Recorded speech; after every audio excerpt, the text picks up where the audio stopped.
jealous? You don't even exist to me! You don't exist. The only way you know how to treat women is by treating them like whores when you're the whore! And that's gonna stop! Hell yeah. Am I Skeet Ulrich? Yes. And you're gonna fall out a window. Oh, damn. And I'm gonna fall out of the first draft of Cursed, apparently.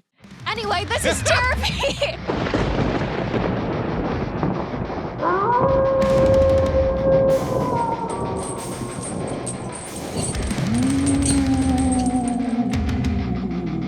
I'm Bloody Mari. I'm Freddy the 13th. Hell yeah. Welcome, everyone. Mary, how was your week? How are you feeling? What's going on? How's life? It's been a good week. I felt like you got a lot of anger out in that little monologue in the beginning. I don't feel very angry this week. I feel pretty good. I did I too, feel like actually. I'm in a good headspace. Yeah. Hell yeah. What you been watching? Ooh. That's a good one. I've been trying to dive into new... Ooh, you know what I did watch? So a couple weeks ago, I think right before 4th of July, we watched Mind, Body, Spirit, which is a Welcome Villain film. And I watched another film by Welcome Villain, and I'm starting to think, like, they're a very small studio, and it's a... It's a... Malum? Oh, Malum? It's about a cop. That's the remake of Anthony de Blasi's Late Shift, right? Or Last Shift? Yeah. Is it bad? I heard good things. I just wasn't a fan of it. I don't know. I'm starting to think that it's like a studio thing. Maybe it's just not my thing. I wanna check out Malum because I liked the Last Shift when I saw it, but I was like, it felt like it was like is holding back from budget constraints. That's what it seems like. So I maybe shouldn't be so harsh on them, because even with Mind, Body, Spirit, though we didn't really like it. It's a cool idea. It was a great idea. I thought it was a cool idea. I just think that like it might have been like a budget issue that they couldn't do everything that they wanted to do. But there were some things that I was like, why do that? Like you could have like finagled around that. Like the consistent like panning kind of irritated me. The bread. Why? Like the hell with this. Why the bread? Just the constant spinning, it felt like. Yeah. I mean, I kind of liked it at times. So I'm like, oh, the camera's ghostly and like ethereal and shit. But then other times I was like, that's just this gimmick's getting old for me. Yeah. I'm not about it. Damn, I want to check out Malum though, because I like to a degree like Anthony de Blasi. He's done like he did a film called Most Likely to Die, which is like a graduation movie. He's done a couple other like smaller stuff like that. But I've always just found his stuff and was like, okay, cool, I can kind of dig this. But yeah, Malum was like the first one I think was supposed to have like a budget that he had. So it'd be interesting. I didn't even finish it, so maybe I'm just speaking too harshly on it. Let's watch it and we talk about it next time. I'm down. Do a full I'm down. Because I didn't mind it so much. It was just like...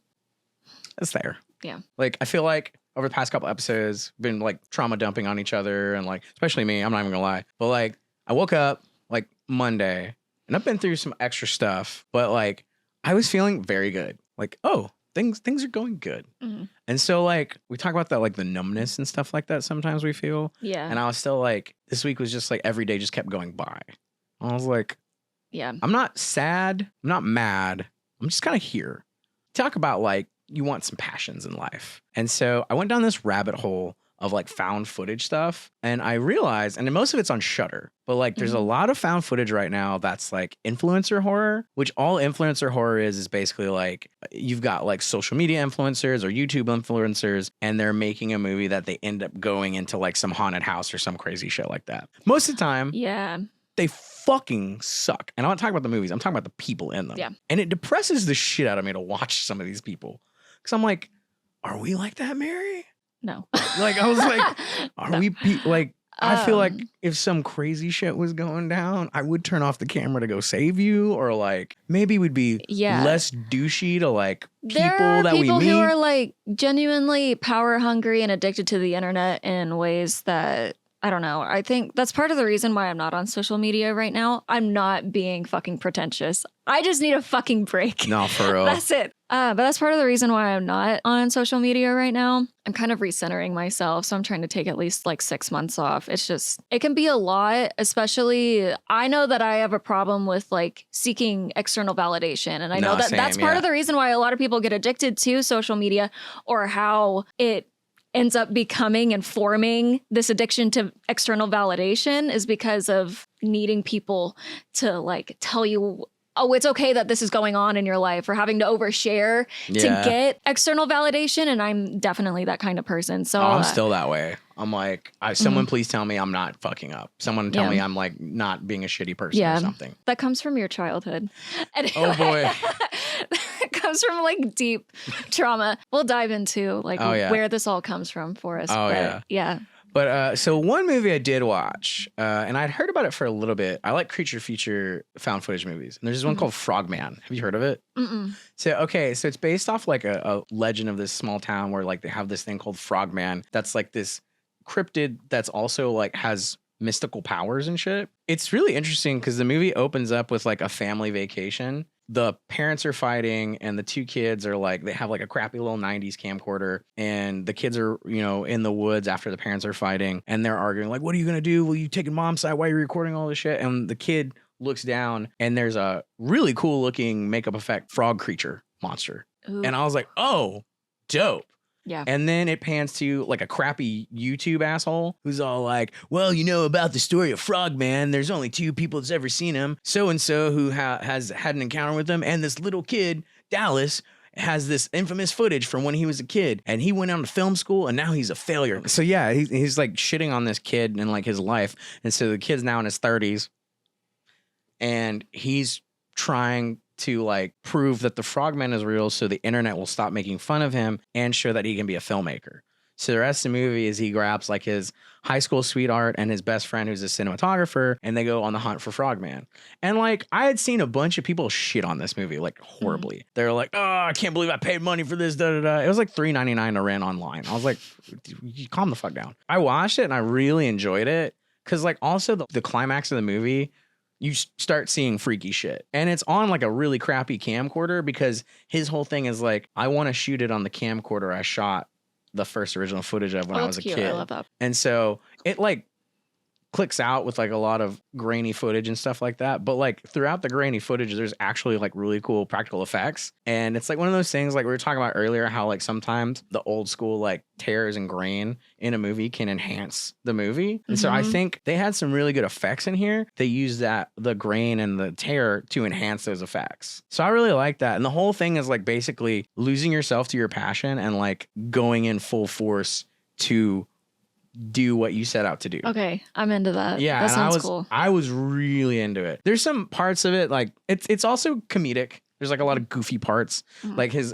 childhood sweetheart is all like an aspiring actress that wants to go to LA, and she's like, it's like right before she goes to LA is when he's like, please come on this trip with me. Which I was like, Mary. And it was crazy because like she goes in and she's like, I want to be this Southern reporter. And so she buys this like studded jacket and a cowboy hat. And every time they're doing interviews with the locals, she puts on an accent and shit. And it starts pissing off the main guy. And he's like, will you stop with this shit? So it's like, it's kind of goofy and weird. Yeah. But like, I really dug it. And like I said, it was just kind of like, it has 2 shots that aren't on the camcorder. It's the one where you're watching the YouTube channel guy and he's shitting all over this person. And then there's a shot at the very end that's just a regular CinemaScope. And it's him at a film festival. Ooh. With his movie. But you have to see everything that happened and everything he sacrificed to get there. Oh, okay. That's interesting. So I don't know. I like dug it. And it just like made me think about like how crazy you can get for your passions. Yeah. So, that's dope. Yeah. It hit me real hard when I was like, yeah, that was a little too real for me. No, yeah. I was like, damn. But yeah, definitely worth a check out, Frogman. And they recently announced Frogman 2. So I'm like, oh, cool. Yeah, I'm like, let's fucking go. Do you know who made it? I'd have to look again. It's an unknown guy. But like, I mean, they've already got part 2 coming. That's cool. Yeah. So I'm there for it. Love an indie filmmaker. Hell yeah. Love that. I wanted to pick up where we left off on our last episode very briefly because I wanted to talk about Cartoon Network specials. Hell yes. Goosebumps. Oh. Banger. Hell yeah. Hello. All the Scooby-Doo specials. Okay, I did not watch Scooby-Doo as a kid. I feel like it came on every once in a while, but it wasn't something that, like, there were things that I ritualistically looked forward to every Halloween specifically from Cartoon Network. Because if you watch, like Disney, their Disney Channel specials, they have a very specific like vibe to a Disney film. And so does Cartoon Network. That is just weird. And it's a little bit more, not real, but like, I don't know. It always freaked me out more. A little more risque. Yeah, it creeped me out more. That Goosebumps and Did you ever watch Don't Think About It? R.L. Stein's special, Don't Think About It? I know of it, yeah. No, of it? You've never seen it? No. Oh my gosh. I got that like forever, the goosebumps stuck in my head, especially the ending with the dog with the yellow eyes in the opening. I also I had like PBS ones I watched. And so there was this one called like Ghost Rider and So Weird. And Ghost Rider freaked the shit out of me. It's PBS, so it's like they don't have a budget. Kind of reminds me of that movie, I Saw the TV Glow, where like as kids it was so daunting to watch that show. Yeah. But then when you're an adult and you watch it, you're like, this is tame as shit. Yeah. But like, no, I get that. Like, I remember always waiting for like, they had like Cartoon Fridays and they had the spooky season stuff. So like every Friday they would have like a spooky cartoon movie. And like you would have the Halloween specials that led up to it. Yeah. I think the ones that I remember, like I remember obviously all the Scooby-Doo ones. The biggest one for me was like Scooby-Doo on Zombie Island. Yeah. Cause that was like honestly kind of terrifying. Cause they go to like literally an island where there's zombies chasing them. And by the end of it, there's like ritualistic cat demons that are fighting the zombies with them. It's fucking crazy. Yeah. It's also got like a banger soundtrack. It usually does, right? Yeah. Like they have some sort of like some badass like 2000s or 90s rock band just like giving it their all and shit. Yeah. And you're like thinking about it for years to come. That's so dope. The other one I always think is weird is like, and it's not like I watched Alvin and the Chipmunks. But like, which one? Because I have one too. It's Alvin and the Chipmunks Meet the Wolfman, where like Theodore turns into a werewolf. And it was like, damn, okay. Mine is Alvin and the Chipmunks Meet Frankenstein. Oh, that one's good too. I love that one. I have that one on VHS. That one's like, that was pretty dope, actually. I forgot about that one. I love that one. I was always like, I think the werewolf one always got me because I was a fat kid. So Theodore was a fat kid. So he was a werewolf badass. And like he got, I think Lenore or whatever, the other female chipmunk was. Eleanor, yeah. And she was like, I love you, Theodore. We're supposed to go on a date. And he's like, I'm a werewolf, bitch. And I was like, oh, man. That one has the girls in it? Mm-hmm. I always wanted to watch the ones that had the girls in it because I loved the girls. Like Jeanette was my favorite. Jeanette was pretty dope, actually. Yeah. Yeah. Nerdy little girl. I loved her. With her little knee-high socks and shit. Yeah, she was very cute. Yeah, hell yeah. Yeah. Okay. I have a story. Okay. Oh, God. Okay. I tell this to some people. Because for the world to see. This is very Disney, so I'll just preface it with that. But you talked about a Disney one that freaked you out last time, so many. I'll talk about a Disney one that freaked me out. We also, because of last time, we rewatched the Heffalumps and Woozle song. Oh, yeah. And it's a banger. It is a banger. I love it. I also, for my wanton desire for how close it is to Halloween, I found Boo to Poo, I think is what it's called. And it's like a Halloween special where they all want to go out trick-or-treating, but Piglet's too fucking scared. And so like the ending of it, Piglet gets brave and it's all like, hell yeah. Oh, cute. Yeah. I love that. It's got banger soundtrack too on there too. Okay.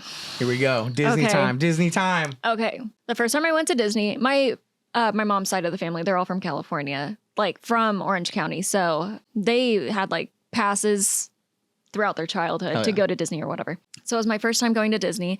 I was really, really young, like 4 or 5, something like that, going to Disney for the first time. Very princessy. I had a very like Disney childhood. So when I think about my childhood, I think about like a magical little girl time, except when I went to Disney for the first time. So I get on the Haunted Mansion ride. And if you've ever been on the Haunted Mansion ride, there's that song that plays in the back where all the ghosts are dancing together called Grim Grinning Ghosts. Yeah. And they play it in the movie as well. It played on the ride. I was terrified of the ride. Obviously, I was a child. A couple days later, somewhere in that time frame of us being at Disney, we had gone to a gift shop. Mm-hmm. I'm little, so I like go to the bathroom with my mom. She locks the door and I go to the bathroom and then I'm waiting for her and I'm like face towards the door, like waiting for her to be done. And then all of a sudden, Grim Grinning Ghosts starts playing over the speakers in this bathroom. So I'm freaking the fuck out, like trying to get out. And then a couple of years later, on one of my birthdays, I got there's a sing-along DVD. It has the little bird at the beginning or whatever. It's like an anniversary. Yeah. Like sing-along thing. I love those, honestly. I do too. Yeah. It's on YouTube, so I like watching it and going back to it. But there's one part where all the Disney villains are dancing menacingly to Grim Grinning Ghosts. Oh, that fucked your life up. It did, because when I was a child, I had a thing with like deep bass voices. Like, did you ever watch Bear in the Big Blue House? Oh, yeah. Yeah, the son with that deep bassy voice. Yeah. His voice used to scare the shit out of me. And now thinking back, I'm like, okay, clearly this was like an overstimulation type thing that I was like very sensitive to really deep voices. But when I go back and look at the Grim Grinning Ghost video, I'm like, this is like evil. And I can't explain it. There's just a weird feeling that comes over me. They're like staring into the camera and dancing gleefully while this dark ass song is playing. But if you look up Grim Grinning Ghost, or if they play it at the park, it's either like this like pop version of it, or it's really sped up, and kids can't take it anymore. It's not the same version. The only way that you can find the version that I'm talking about is from the sing along, and they won't put it in anything else. It's always sped up, or it's like a pop version. Did you see the Lakeith Stanfield Haunted Mansion, the newer one? Oh, yeah. I served it. I really like that one, actually. I thought it was cute. Yeah, I was like, it's got that ambiance that you want. You know, like you're feeling it. And like, there's some pretty good performances in there. Yeah, like a feel-good family movie. By the end, they're all doing their little dance and everything. Yeah, I thought it was cute. Yeah, I dug it. Yeah. It made me feel happy. Did you ever watch Scary Godmother on Cartoon Network? I love Scary Godmother. I feel like there's those staples that they reran over and over again of like, and it's stuff that like even I wasn't a kid for, but they reran it so many times. Like, I've watched the Smurfs Halloween special. Like they got the Halloween tree, of course. Like Charlie Brown, I watch every year. Like they just they'll constantly rerun them. Oh, the Great Pumpkin. Yeah, I also watch the Great Pumpkin every year. That's one of my favorites. Like that one, and I'll do the Christmas one too. But no, I watch every time. I'm like, Great Pumpkin time. Let's go. There's a Garfield. Did you ever see the Garfield Halloween special? No. Okay, so I'm not like a Garfield fan or anything like that, but I usually put on like Halloween commercials and specials, like just when I wake up sometimes, and like they play the Garfield special, and the first part of it's like Goofy, he's like trick or treating with Odie, and then they go to this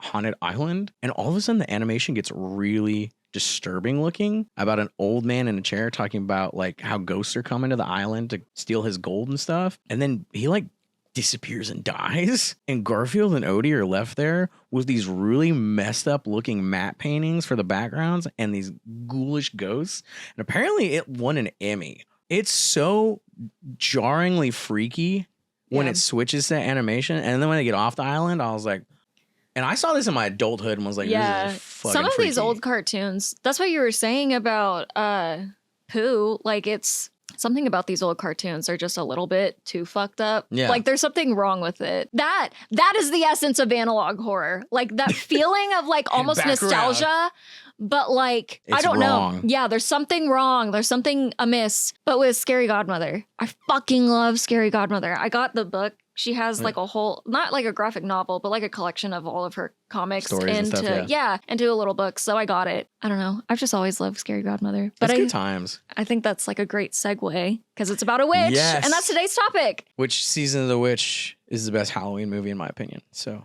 and we talked about, we have cereal. So we're talking about how we were going to eat cereal and watch witch movies, which brings us to Freddy's girlfriend. The love of my life, Carmela Creeper. Hell yeah. She's green. Like Frankenstein. I love Frankenstein. She has caramel apple cereal, which is my favorite treat. And this is non-sponsored, by the way. I have a love for, we're not sponsored or anything like that. I'm in love with Carmela Creeper and cereal. Anyways. What are some of your favorite witch flicks? I mean, I don't know how hardcore you can count it, but I do love Season of the Witch. It's my favorite Halloween movie, just probably because it's just so different. I also have like a love of like witches and witch movies to the point where like, I don't know if we talked about it on the podcast or we talked about it outside of the show. A bunch of my girlfriends and I used to get together and we'd have a thing called the Carbs and Kills Coven because we love witches so much. And we would watch horror movies, drink wine, and eat a bunch of like fun foods that we make that were like horror style and stuff like that. Of course, like I love AHS Coven. I think it gets a little weird near the end, but if you can make it all the way to Apocalypse, you finally get that perfect ending to AHS Coven. I do quite love The Craft, obviously. Can't go wrong with that.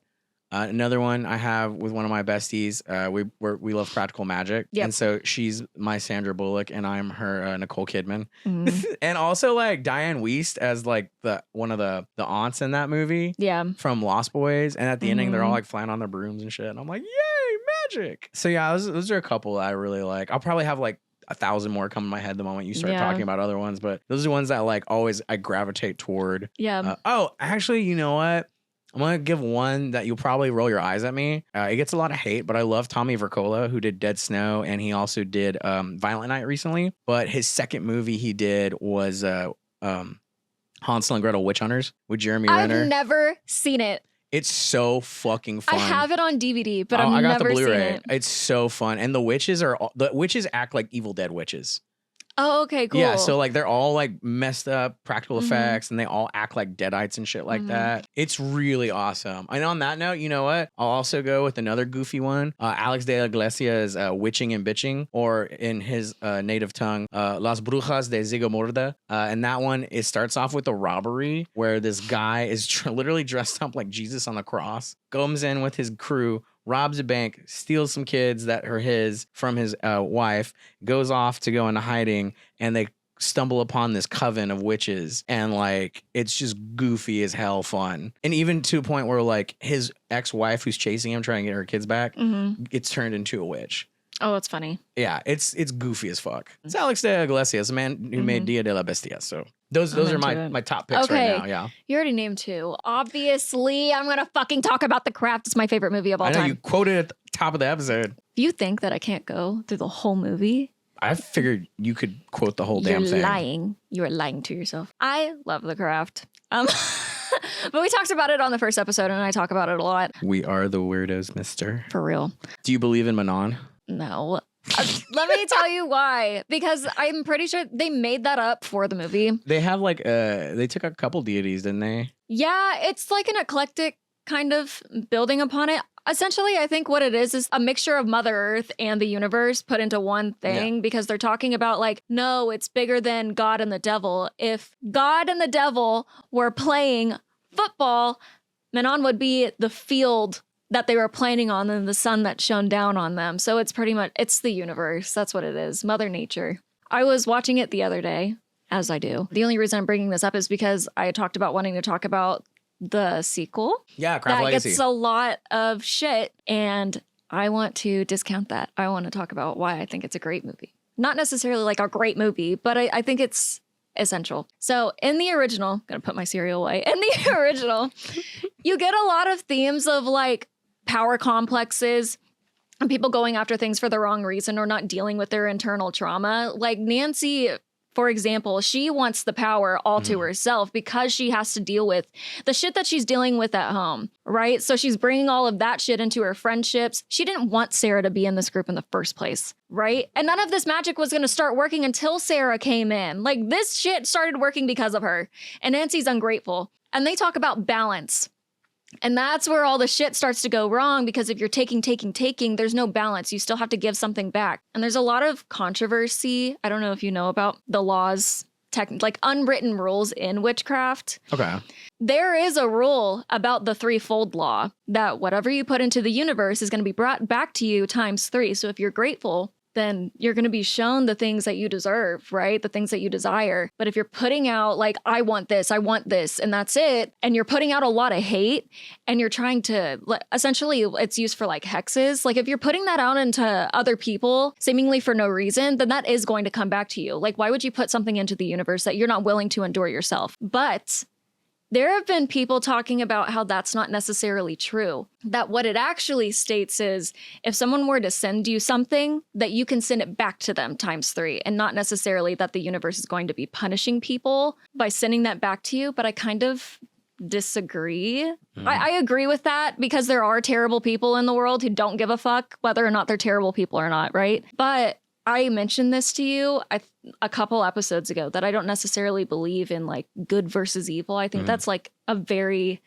inherently Christian belief that I've learned to, I guess, get rid of, that I don't necessarily believe in that. I think there's a lot of gray area because we're projecting our own beliefs onto other people, right? So I have my own experiences, you have your own experiences, and the only way that we're taking in information and putting it back onto people is by projecting onto other people. Though it may seem like these horrible people are not getting what they deserve by putting horrible energy out into the universe, and the universe isn't punishing them, I do think they are punishing them, because people who do not deal with their shit, that shit comes back to haunt you. It does. There are people who don't deal with what's going on internally, and then that ends up coming out in some facet.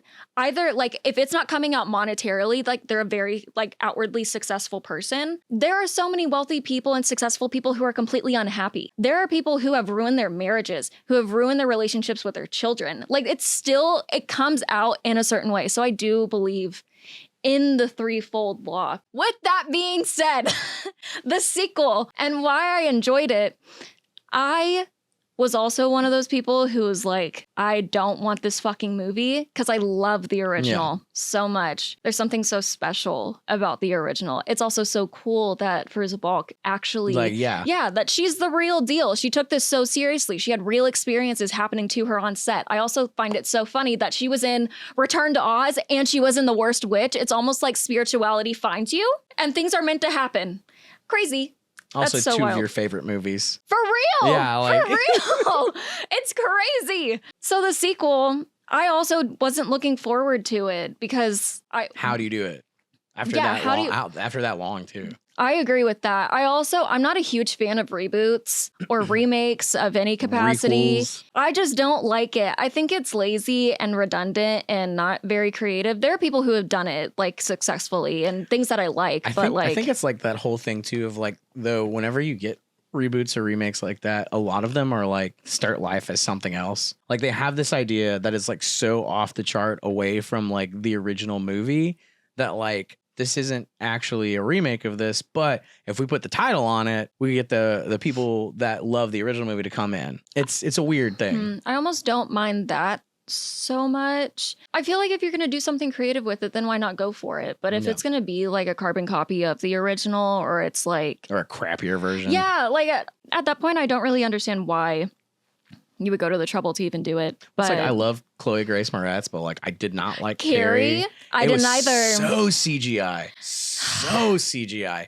And was it in PG-13 too? Like they took the bite out of it. Maybe. I only saw it once. I saw it was in the theater and I think I was like, really young when I saw it and I was not happy about it. Like because Carrie is like excellent to me. So yeah. But the sequel, I finally watched it.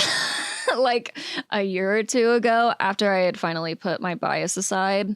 You're like, it's time. Yeah. No, for real. That is exactly how it went. And I feel like this had different themes in it. So where the original has like these power complexes where Nancy is like so hungry for power and will do anything and step on other people to get what she wants. This is the exact opposite. And I don't really want to like spoil the movie, but like the whole point of the sequel was championing sisterhood and like using magic for the good of your friends and dealing with your shit so that you don't project it onto other people and do other people harm. And ends up getting to the point that the main character, spoiler, sorry, it's been out for a while. I haven't seen it. The main character does something harmful to the rest of the group and they turn on her because they're like, we were not expecting you to do something like that to us because that's not what this coven is about, which is totally different than the original. So I feel like this is something that you could show to like young girls to like empower relationships. I don't know. It's interesting you say that because like, so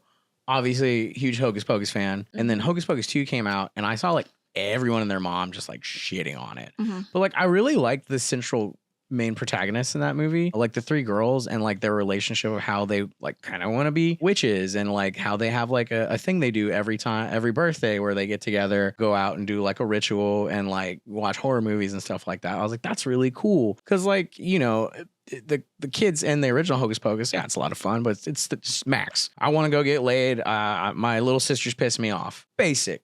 Fun. Love it. Cool. 90s. This one, I was like, oh, like, so they're juxtaposing the sisters. Yeah. Because in the end, how they defeat the witches, spoilers if you haven't seen Hocus Pocus 2, is they like defeat her with the idea that she doesn't have her sisters anymore. And it goes into the whole idea that like, yeah, you know, she's kind of fucked up, wants to eat and kill kids and like worship Satan. But like at the end of the day, she did it all because she just wanted to exist with her sisters and be there with them. And I actually, every time, say what you will about Bette Midler, like, I know she's done some controversial shit, but in that performance at the end, when she is asking, like, where are my sisters? What happened? They're like, for you to use the ultimate spell of power, you lose the thing you love the most. And she's like breaking down. She's like, what is this? Like, this tears. I haven't cried in so long. I don't have anything. And she like begs the young witches, like, to bring them back. And so essentially they're like, well, I can't bring them back, but we can bring you to them. And she has the biggest smile on her face. She's happy because even though she's going back to death,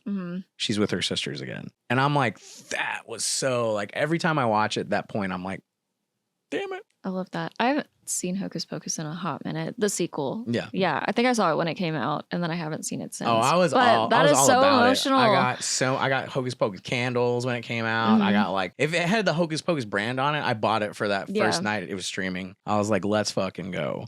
Yeah, I don't know. That's just like, it's also like Salem is such a, like we were talking about, we want to go on a road trip to Salem. Like, it's just such a vibe. Those movies especially, like the Hocus Pocus movies, show off the carnival stuff and like, you know, it's just the aesthetic is so pleasing to me. All that color and all that orange. Yeah. My friend Caroline, I was showing her pictures of like what it's like in Salem not too long ago, and it was the funniest thing ever. She goes, "Why are you orange balling me?" For real. Like, and I'm like, "Please God, can we get to this Halloween season?"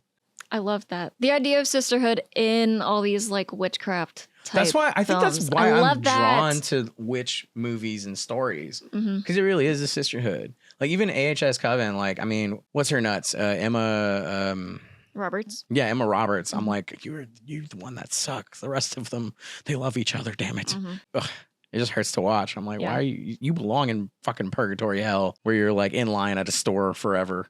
I watched Practical Magic for the first time. Really? Like a couple of weeks ago. Oh, hell yeah. Yeah. So it definitely reminds me of that. The sisterhood of witchcraft. That's where it is. Yes. It's so great.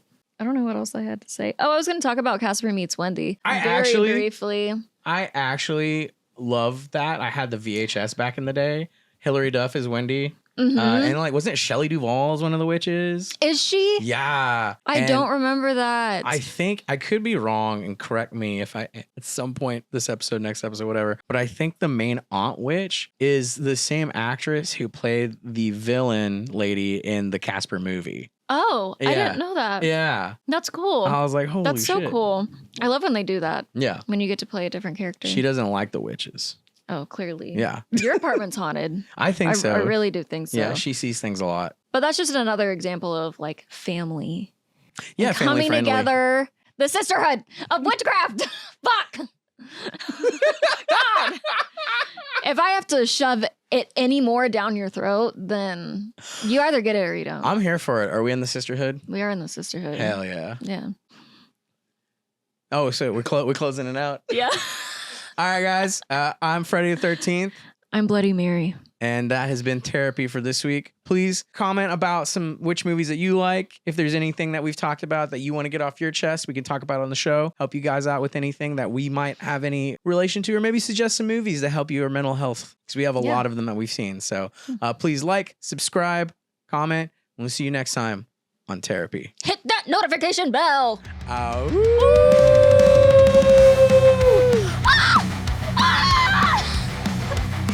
Metal.